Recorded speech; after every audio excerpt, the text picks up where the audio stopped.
and it's a pleasure to be here today. So especially in this wonderful city, in this country, and of course in this great event, and to talk today. It's a huge honor to talk today, to introduce the first digital mine at Quellaveco we more or less developed with our end client Anglo America together. But before I jump into this topic, of course, I think it's a good situation, a good chance to introduce Innomotics. I don't know if you heard about Innomotics in the last years. In the end, we are a new old company, because we were a former Siemens business, which more or less bundled their motors and drive business from the last 130 years experience and expertise in the end, and formed a new company, Innomotics, and now push it into the market to be faster and more closer to our end customers. And what is our footprint globally? In the end, we are close to our, let's say, heavy duty industry end customers. So it means we are focusing in the different verticals like mining, cement, oil and gas, and like I mentioned, the heavy duty production industry. And we are placed, or more or less, we have a continuous sales placement in 49 countries with over 15,000 experts and employees, and so we are trying to be close as possible to our markets, and of course helping our end customers with different solutions, different products. So what these products are, short running through, is we are more or less, like I mentioned before, motors and drives supplier in the core portfolio. So it means low voltage motors, high voltage motors, and in between the medium voltage drives. And of course, after this presentation, we can discuss each and every topic deeper. What I want to touch here is also we have a big CS expertise, of course, for our own equipment, and now we are coming closer to the core topic. Let's talk about solutions, because in solutions we are trying to work in different verticals like mining, hydrogen, technical applications, and let's say maintenance for complete plant environments. So in this mining sector, we have specific solutions dedicated for the mining market. And we are talking here about the combination of electrification, automatization, and digitalization. So in the end, our electrical solutions are for these critical assets along the material value chain, means mine hoists, mills, big conveyors, gearless conveyors, and of course, e-houses for complete electrical packages. But on top of it, we are integrating different automatization solutions, mostly preferred of course from the Siemens AG, the PCS7 systems, but we are also able to integrate other systems as well. And on top, we have a digitalization ecosystem. And now we are coming, you're feeling it, we're coming closer and closer to the core topic. Several years ago, after a market analysis, we decided starting developing an own digitalization software suite to really integrate solutions like the guys up front on the stage was talking about, to implement solutions to face the challenges of our end customers. And it's nothing connected to different vendors or only to the Siemens AG or only to the Innomotics products. We try to include every system which is in the field, or more or less other expert systems who are doing things better than we.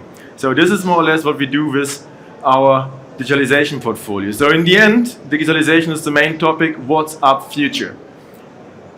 I think it's common known what the market trends in mining are, but I want to jump especially how the different market trends are interfacing each other. Data management. I think the last years, with the technology changes in the mining environment, we are able to gather a lot more data information, data points, and now we are facing the problem what to do with it, how to manage it, how to make it, let's say, sustainability in the usage over the time, how we can interpret it, how we can harmonize it, how we can standardize it. So this topic of data management is getting bigger and bigger in the mining environment based on the different technologies we are now implementing.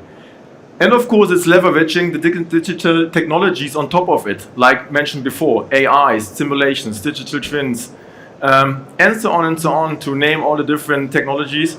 But they're only able to use if we have a clear, good, and let's say high quality data management.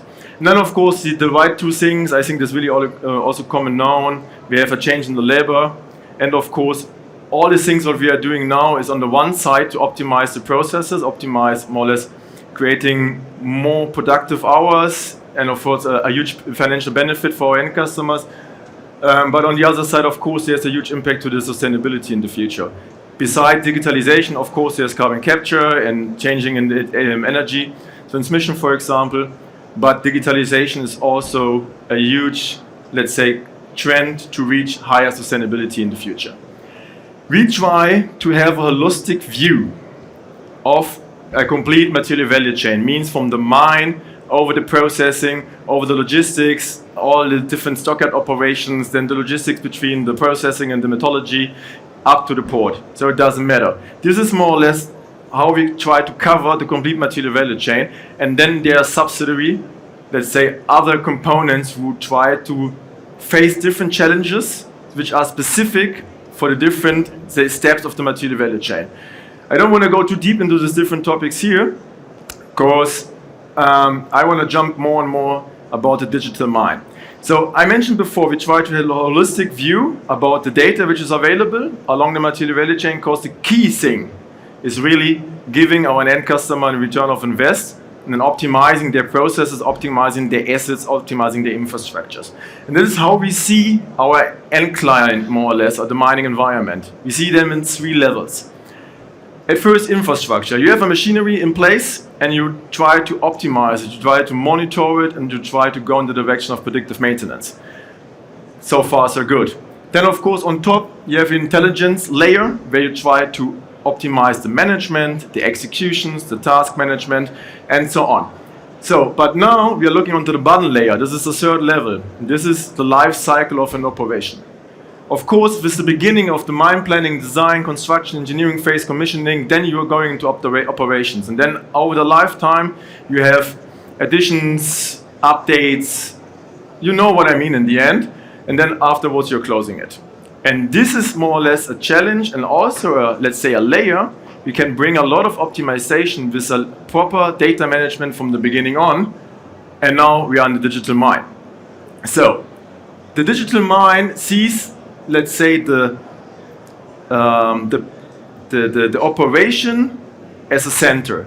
And in general, in the beginning, when we talk about the life cycle management, we have an engineering phase. And it doesn't matter if it's an update or an extension or if it's completely a greenfield operation. So there's an engineering, we're going to an EPC or to an engineering company, and they're doing the drawings, the plannings, they're talking to the different machinery vendors. And then, of course, they're sketching how it works, they're designing everything, and then the end goal is to push it into the automatization system and let it run. So far, so good. I think this is, let's say, the common way we know from the past. There, of course, we are running into several problems. We have different vendors for different machineries. We have different sub-suppliers. We have different motors and engine types. And, of course, we have standardized systems in engineering structure. But even then, we are running into problems. And in general, when we talk about a mining operation in the commissioning, we talk about planning a year, maybe 1.5. Sometimes 2 years, and sometimes we never reach the real operation point in the end. So to come faster to this, let's say, running situation of our planned mining operation, or additions or processes or machinery in the end, we implemented in this circle in the end a simulation part. So what does it mean? So we have this engineering, and if you do from the beginning on the engineering in a, let's say, common engineering database and platform, then you have at the first one single point of truth, what you then can use later in the automatization system. And via the simulation, you can test upfront if what you designed is really working in the automatization in the reality. And this leads to the thing that you can be faster in the commissioning, that you can check upfront where the failures are, where the misleading interfaces, where the gaps are, and so on and so on. And this, of course, is helping you with the beginning of the life cycle, and then, of course, over the life cycle, because there's all the data points every time available, and it's only one you're looking at. There's only one truth, and there's nothing about 1,000 documents, and you have to search in the library back again what was designed 20 years ago. So everything is updated all the time. And this is exactly the case what we did here with the Quellaveco mine in Peru. You see it's not so far in the desert like some of the mines in Australia here, but it's in a higher altitude. And who was in Peru or in Chile knows how difficult it is coming to a mining site. And there, more or less, there was a greenfield for a processing plant in the copper. And yeah, the challenge is here again, like I mentioned before, you have a lot of IOs, a lot of data points, a lot of drawings, documentations, and so on. And then, in the end, And of course, yeah, what I missed, the missing point was, and of course the training for the operators. In Chile and Peru, they try to avoid to send too much people on site. Again, it's not the human-friendly conditions to work there, of course, and you have other things which is more or less influencing the working environment, the costs, and so on, and sometimes also a lack of engineers who have to go there. So this is was more or less the big challenge. This is the beginning for our end client, Anglo America, and then of course for us, what we try to challenge. And like I mentioned before, we integrated their solution, what we call a digital mine. I explained it up front and maybe later on. Yeah, and the benefit was, like I mentioned before, okay, we started the commissioning earlier. We checked a lot of, let's say, interfaces upfront. We simulated in different layers the control logics and the automatization system, and this leads us to a faster commissioning, what saves the end client a lot of money, and coming, of course, earlier to productive situation. And that you are trusting me, that I'm not telling you something about what is not really true, and it's not a pilot project, it's a clear reference, what you can search in the internet. So this is an article from our end client. So it's proven. So, in the end, in a nutshell, in a diagram, in numbers, what we reach there, or what is the goal from our solution is, especially in the commissioning, of course, save time, save money, being faster. And of course, doing the trainings upfront for the operators before they saw ever the site, so we can do the trainings and the simulations of the reality without having the reality in this moment. And this, of course, leads to the situation that we are saving and supporting our end client with such a short commissioning phase. And of course, what the key thing here is, and this is I touched it in the beginning of my presentation, is that, okay, now I see how many time I have, that we have from the beginning on a standardized common database for our engineering data, for all our IOs, for all our different automation structures, of all our workflows and logics in behind. And if we have this standardized data platform, then of course, in the beginning I was talking about data management, then it's of course possible to push it into another system with a seamless interface. And of course, here in Quellaveco we used the PCS7 as automatization system, the Commerce engineering platform, and Simit as simulation tool, and on top of it, for high fidelity simulation of the material streams, flows, and processes, we use the GPROMs. Okay, this is, to be fair, a Siemens AG software suite, but we can do it also with other systems. We even have our own systems to do this, so it's more or less linked to the strategy of the end customer. Anglo America was preferring, let's say, have big end clients. Some other companies are searching for end customized solutions. So, but the logic in behind is the same.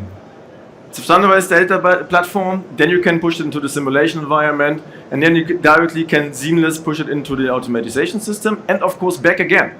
So if you find problems or changes in the plant, or you want to test something, you want to find countermeasures for bottlenecks in the end, then of course you can go back into your engineering. You can change things in the engineering phase, push it back again into the simulation, test it there, and then save some virtual environment. And then you can push it back into the automatization system. And this of course gives you the possibility over the time being better, and of course with the commissioning and the changes and implementation of the changes faster. And this also is not only for greenfields, it's also for, let's say, over the time life cycle of a plant. Because your reliability of the quality of your data based on this, let's say, from the beginning on digitized, standardized data point system is close to 100%. So, and this is the major idea behind. Create a solid data management foundation, and then you can do on top everything with, let's say, the modern technologies which are in the market available. This is the concrete example of the, let's say, infrastructure of Quellaveco in Chile. So it's more or less close to the ISA 88 pyramid. And you see here some bullets we are not more or less touching, because, for example, the PI system is a historical from OSIsoft, and like I mentioned before, if there are good systems with a high quality in the market, we not want to replace it. We want to use it, we want to click it together, because we want to have more or less of a solid platform in the end, which is operating in best case, or let's say in a proper way for our end customers. And then on top, like you see before, we have this continuous and discrete controls. So there we use this COMOS process automatization platform system, the engineering platform, and the PCS7 and the virtualization. And then on top of it, like I mentioned before, the simulation structure. And then on top of this, when we talk about planning and logistics, now we are coming to another benefit. If you have from the beginning on everything in a virtual environment, then you can use, for example, such things like COMOS Walk Inside, what gives you a virtual environment of your operations where you can plan and train your maintenance stuff from the beginning on, for example. Or let's say emergency cases.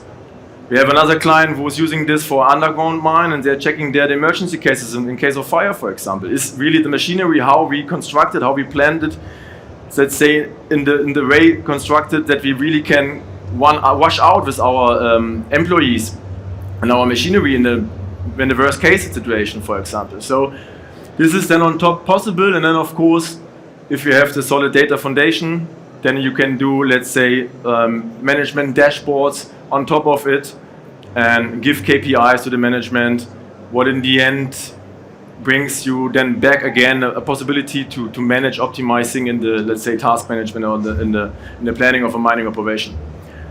This is another view of this, let's say, architecture before, to show you a little bit how the material, how the data, sorry, not the material is important, but here is the data, flows from the different, let's say, subjects for the different solution segments and functionalities into different layers of the ISO 88 pyramid. And of course, the lowest layer again is the plant instrumentation and the process, so this is more or less the reality, the foundation we work on it. And then on top we see the engineering data and the documents, which then again, over the simulation, are pushed into the automatization system. And then we have this documentation management system and the simulation layer. And then we can go one step up into the maintenance management and to the 3D modelation and the visualization. Then off top, of course, the dashboards. But this is more or less the IT infrastructure. Here we are playing with the data, we're analyzing, we more or less try to optimize things.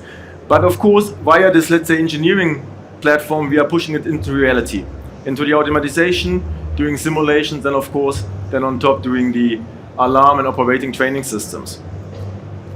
Then, after implementing this, the case comes that we have a lot of failures in the system continuously popping up. I think this is also really common in the mining industry.